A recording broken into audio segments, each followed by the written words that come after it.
Naam, habari ya wakati huu mwana michezo mwenzangu popote ulipo ulimwenguni. Karibu tena katika jukwaa la michezo ili tuangazia yale yote yanayohusu michezo. Basi hii ni Bino Sports, ipo kwa ajili yako wewe mwana soka na mpenzi wa kandanda popote ulipo duniani kote. Kama hii ni mara yako ya kwanza unajiunga nasi, usisahau kusubscribe, like na kucomment, kisha bonyeza alama ya kengele ili mtu wa kwanza kupata video zetu. Na kama ilivyo ada kwetu sisi, tunamulika soka, tunamulika kabumbu ndani na nje ya bara la Afrika, kama vile ligi kuu kutoka maeneo mengine kila pembe ya dunia kama vile England, Spain, French, Italy, Tanzania, Saudi Arabia na kwingine kote duniani. Mfano la Liga Santander, Serie A, English Premier League, Saudi Pro League pamoja na NBC Premier League. Na moja kwa moja tunakwenda kuangazia mchezo wa ligi kuu utakaopigwa mapema mnamo majira saa 12:30 za jioni kwa saa za Afrika Mashariki. Mchezo huo utakaokutanisha mwenyeji wa mchezo huo JKT Tanzania akicheza dhidi ya mgeni wake Young Africans katika mzunguko wa 22 wa mashindano hayo ya ligi kuu Tanzania bara, huku wote wakisaka ushindi ili kupata nafasi za kuendelea kushika nafasi za juu katika msimamo wa ligi kuu. Mchezo huu unatarajiwa kutimua vumbi tarehe 16 Mei, huku timu zote mbili zikiwa na ubora wa juu katika mashindano ya ligi kuu. Young Africans yakishikilia nafasi ya kwanza katika msimamo wa ligi kuu Tanzania bara almaarufu kama NBC Premier League, akijizolea jumla alama 54 katika michezo 23, huku JKT Tanzania akishikilia nafasi ya 5 akiwa na jumla michezo 23, huku akijikusanyia jumla alama 36. Hivyo basi kuelekea mchezo huu, kocha mkuu wa klabu ya Young Africans ametangaza mabadiliko ya kikosi chake, kikosi kitakachoenda kumenyana vikali dhidi ya JKT Tanzania majira saa 12:30 za jioni kwa saa za Afrika Mashariki, na kikosi hicho kipo kama ifuatavyo. Na moja kwa moja tunakwenda kuangazia upande wa mlinda mlango, kocha mkuu wa klabu ya Young Africans Pedro Goncalves. Kocha huyu amechagua kwanza na golikipa wake bora kabisa Djigui Diarra, huku mbadala wake akiwa ni Hussein Masalanga aliyejiunga na klabu ya Young Africans hivi karibuni. Djigui Diarra raia wa Mali amekuwa ni golikipa mwenye uendelezo bora kabisa katika ligi kuu Tanzania bara na hata Afrika nzima baada ya kujiunga na klabu hiyo kwa muda mrefu na kuonyesha ushindani na ubora mkubwa uliompa nafasi na kufanikiwa kuwa golikipa nambari 1 katika taifa lake la Mali, lakini pia katika klabu yake ya Young Africans. Golikipa huyo mwenye umri wa miaka 31 amehudumu ndani ya klabu ya Young Africans misimu 5 mpaka hivi sasa, huku akiwa na kiwango bora kabisa nje ya ligi kuu Tanzania bara pamoja na ndani kwa ujumla. Djigui Diarra anasifika kwa uwezo mkubwa wa kupanga vyema safu yake ya ulinzi, uwezo mkubwa wa kucheza mipira kwa mikono na miguu, kuanzisha mashambulizi kwa pasi sahihi kutokea nyuma, kudaka vyema na kuokoa michomo kwa ustadi wa hali ya juu, lakini pia na uwezo mzuri wa kushika au kupiga mipira ya kona na free kicks hata kwenye pressure kubwa, ubaki mtulivu na kufanya maamuzi sahihi. Kwa ujumla, Djigui Diarra ni golikipa anayechanganya nguvu, akili ya mchezo na ujasiri, ndio maana ni mchezaji muhimu kwa timu ya taifa na lakini pia katika klabu yake. Lakini pia tukiangazia upande wa walinzi, yani beki nambari 2, beki nambari 3, beki nambari 4 pamoja na beki nambari 5. Na moja kwa moja tukianza na beki nambari 2, kocha mkuu wa klabu ya Young Africans Pedro Goncalves, kocha huyo amechagua kwanza na beki wake bora kabisa Israel Mwenda na kumpumzisha Yao Kwasi Artura. Patrick Mwenda amekuwa ni beki mwenye uwezo mkubwa sana tokea alipojiunga na klabu hiyo ya kijani na njano kutokea mitaa ya Jangwani. Beki huyo alijiunga na klabu ya Young Africans akitokea Simba Sports Club mwaka 2023-2024. Amezidi kuimarika akionyesha kiwango kikubwa sana kila baada ya mchezo mmoja kwenda mchezo mwingine na kujikuta mchezaji muhimu katika kikosi hicho cha Young Africans. Licha umri wake kuwa mdogo, beki huyo ameaminika na ameendelea kuwa bora zaidi na zaidi, bila kusahau ni mchezaji raia wa Tanzania mwenye umri wa miaka 26. Beki huyu anasifika kwa kasi nzuri sana inayomwezesha kupanda na kushuka pembeni ya uwanja bila kuchoka haraka, uwezo wa kutoa mipira hatari kutoka pembeni ambayo huwapa washambuliaji nafasi za kufunga, lakini pia anatumia vizuri mguu wake wa kushoto kupiga pasi ndefu, cross na hata mashuti ya mbali. Ni beki anayependa kushambulia, hivyo hutoa msaada mkubwa kwenye mashambulizi ya timu. Ingawa anapenda kushambulia, bado anaelewa majukumu ya ulinzi kama kukaba na kufungua nafasi, lakini pia anaweza kupiga free kicks au mipira iliyokufa kwa ubora, lakini pia na uwezo mkubwa wa kucheza dakika nyingi kwa kiwango kile kile kutokana na nguvu na stamina nzuri. Kwa ujumla Israel Mwenda ni beki anayechanganya ulinzi na ushambuliaji, kitu kinachomfanya awe muhimu sana kwa timu yake. Tukiangazia upande wa mlinzi nambari 3, kocha mkuu wa klabu ya Young Africans Pedro Goncalves. Kocha huyu amechagua kwanza na beki wake bora kabisa Mohamed Hussein, huku mbadala wake akiwa ni Shadrack Isaac Boka, beki raia wa Kongo mwenye umri wa miaka 26. Beki huyu amejiunga na klabu ya Young Africans akitokea Simba Sports Club msimu wa 2024-2025. Mohamed Hussein beki anayesifika kwa uwezo mkubwa wa kukaba na kuzuia wapinzani kupita upande wake. Beki huyu amecheza mechi nyingi za ligi na kimataifa, hivyo ana utulivu na maamuzi sahihi uwanjani, lakini pia mara nyingi huwa kiongozi uwanjani akiwapanga wachezaji wenzake, hasa safu ya ulinzi. Anajua kusimama sehemu sahihi muda mwingi, jambo linalopunguza hatari ya mashambulizi.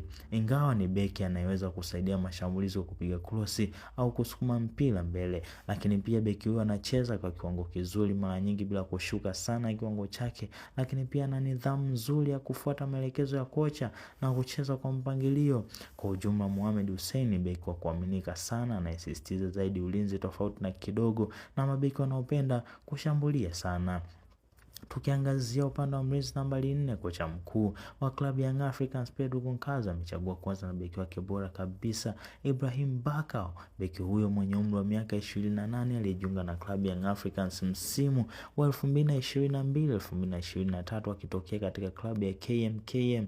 Anasifika kwa uwezo mkubwa wa kushindana na wapinzani, kushinda mipira, kugombania na kulinda mpira, lakini pia ni mzuri kwenye kuiba mipira na kuvunja mashambulizi ya timu pinzani. Ana uwezo wa kukimbia muda mrefu bila kuchoka, akisaidia timu katika ulinzi, lakini pia hapotezi mpira kirahisi. Anapiga pasi fupi salama ili kuanzisha mashambulizi, lakini pia anajua nafasi yake uwanjani na mara nyingi hubaki kulinda lango. Pamoja na uwezo mkubwa wa kushika tempo ya mchezo, lakini pia beki huyo huonyesha moyo wa kupambana na kujitoa kwa ajili ya timu. Lakini pia tukiangazia upande wa beki nambari 5, kocha mkuu wa klabu ya Young Africans Pedro Goncalves. Kocha huyo amechagua kwanza na beki wake bora kabisa Bakari Nondo Mwamnyeto mwenye umri wa miaka 30 aliyejiunga na klabu hiyo ya Young Africans msimu wa 2021-2022 akitokea Coastal Union, huku mbadala wake akiwa ni Frank Asinki raia wa Ghana mwenye umri wa miaka 24. Bakari Nondo Mwamnyeto anasifika kwa uongozi mzuri uwanjani, upanga safu ya ulinzi na kuhamasisha wenzake, lakini pia ana mwili imara unaomwezesha kushinda mipira, kugombania dhidi ya washambuliaji. Ana uwezo mzuri wa kuzuia mashambulizi na kuchukua mpira bila kufanya makosa mengi, lakini pia ni hatari kwenye mpira ya kona na krosi, hasa akitumia kichwa kuokoa au kufunga. Lakini pia anajua kusimama sehemu sahihi uwanjani, jambo linalosaidia kupunguza hatari ya kufungwa. Beki huyu achanganyikiwe haraka hata akiwa kwenye pressure kubwa ya mashambulizi. Lakini pia tukiangazia upande wa viungo wa kati, kuanzia kiungo nambari 6, kiungo nambari 8 pamoja na kiungo nambari 10. Na moja kwa moja tukiangazia upande wa kiungo nambari 6, kocha mkuu wa klabu ya Young Africans Pedro Goncalves. Kocha huyo amechagua kwanza na Mohamed Damaro raia wa Guinea mwenye umri wa miaka 23, huku mbadala wa kiungo huyo mkabaji akiwa ni Azizi Ndambwile. Mohamed Damaro alijiunga na klabu ya Young Africans msimu wa 2025-26 akitokea katika klabu ya Singida Black Stars. Kiungo huyo anasifika kwa kuiba mipira na kuvunja mashambulizi ya wapinzani katikati ya uwanja, pia saidia mabeki wake kwa kuzuia mashambulizi kufika kwa urahisi eneo la nyuma. Anasaidia kuanzisha mashambulizi kwa pasi fupi sahihi bila kupoteza mpira kirahisi. Ana uwezo wa kukimbia na kupambana muda wote wa mchezo bila kushuka kiwango haraka. Kiungo huyo hajisukumi sana mbele, ubaki kulinda eneo lake la kiungo mkabaji, lakini pia ana uwezo mkubwa wa kutabiri mipango ya pinzani kuna kuzuia mapema mashambulizi yao kwa jumla. Mohamed Damaro ni aina ya kiungo mkabaji anayesaidia timu kuwa na uwiano mzuri kati ya ulinzi na mashambulizi. Lakini pia tukiangazia upande wa kiungo nambari 8, kocha mkuu wa klabu ya Young Africans Pedro Goncalves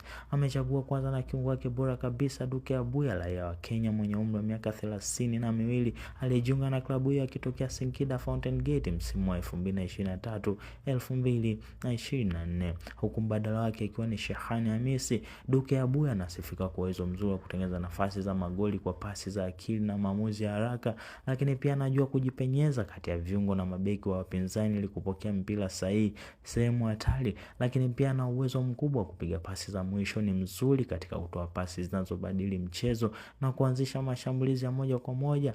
Ana uwezo wa kuwazidi wapinzani mmoja au wawili kwa kutumia udhibiti mzuri wa mpira. Amecheza katika ligi tofauti, hivyo anauelewa mpana wa mitindo ya soka. Ushiriki pia kwenye harakati za kujilinda na kurudi kusaidia timu inapopoteza mpira. Hachoki kujaribu kufanya mambo ya kiufundi hata kwenye mechi ngumu. Lakini pia tukiangazia upande wa kiungo nambari 10, kocha mkuu wa klabu ya Young Africans Fred Goncalves amechagua kwanza na kiungo wake bora kabisa Maxime Pierre Nzengeli, raia wa Kongo mwenye umri wa miaka 26. Alijiunga na klabu hiyo msimu huu wa 2023-2024 akitokea katika klabu ya Maniema Union. Kiungo huyo anasifika kwa kasi ya juu inayomwezesha kuwazidi mabeki wa pembeni na kuingia kwenye nafasi ya mashambulizi, lakini pia ni mzuri kupiga chenga na kuwachanganya mabeki moja moja. Anaweza kutengeneza nafasi za magoli kwa pasi au haraka zake binafsi. Si mtu wa pasi tu, pia ana uwezo wa kufunga akipata nafasi ndani au pembeni.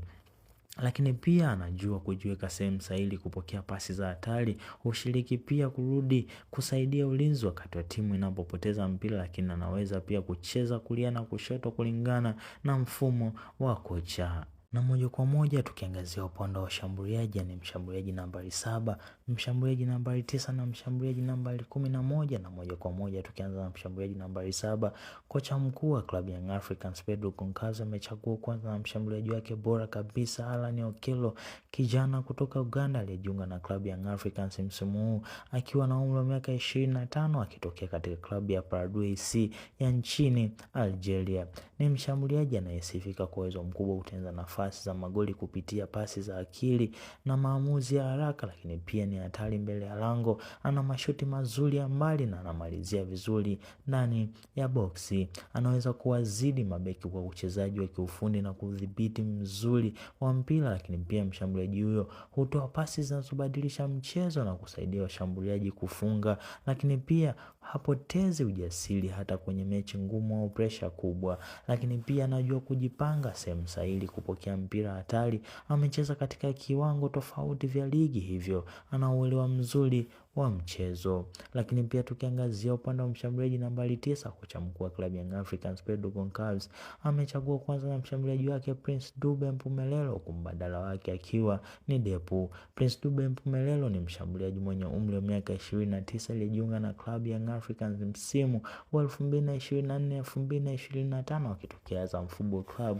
Mshambuliaji huyu anasifika kumalizia nafasi ndani ya boksi, lakini pia mwili imara unaomwezesha kushindana na mabeki na kushikilia mpira. Mshambuliaji huyo ni hatari kwenye mipira ya kona na krosi, hasa kwa kutumia vichwa, lakini pia anajua kujipanga sehemu sahihi, muda sahihi kupata nafasi za kufunga. Anaweza kuingia haraka kwenye nyuma ya mabeki na kupokea pasi za hatari. Na moja kwa moja tukiangazia upande wa mshambuliaji nambari 11, kocha mkuu wa klabu ya Young Africans Fred Goncalves amechagua kwanza na mshambuliaji wake Pacome Zouzoua, huku mbadala wake akiwa ni Edmund John, raia wa Tanzania mwenye umri wa miaka 23.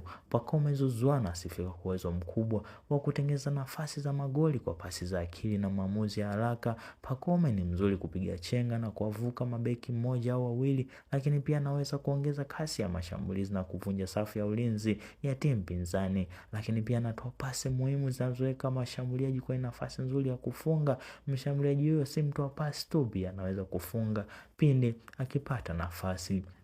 Anajua kujipanga sehemu sahihi kupokea mipira ya hatari. Ushiriki pia kurudi kusaidia ulinzi inapohitajika. Kwa ujumla, Pacome Zouzoua ni mchezaji wa kiufundi sana, anayechanganya ubunifu, kasi na mchezo na uwezo wa kubadilisha matokeo ya mechi kwa ujumla. Na haya ndio mabadiliko ya kikosi ya Young Africans, kikosi kilichotangazwa mapema hivi leo na kocha mkuu wa klabu ya Young Africans, kikosi kitakachoenda kumenyana vikali dhidi ya JKT Tanzania mnamo majira saa 12:30 za jioni kwa saa za Afrika Mashariki, huku Young Africans akiwa kama mgeni wa mchezo huo. Basi kama hii ni mara yako ya kwanza unajiunga nasi, basi usisahau kusubscribe, like na kucomment, kisha bonyeza alama ya kengele ili uanze kupata video zetu. Sisi tunamulika soka, sisi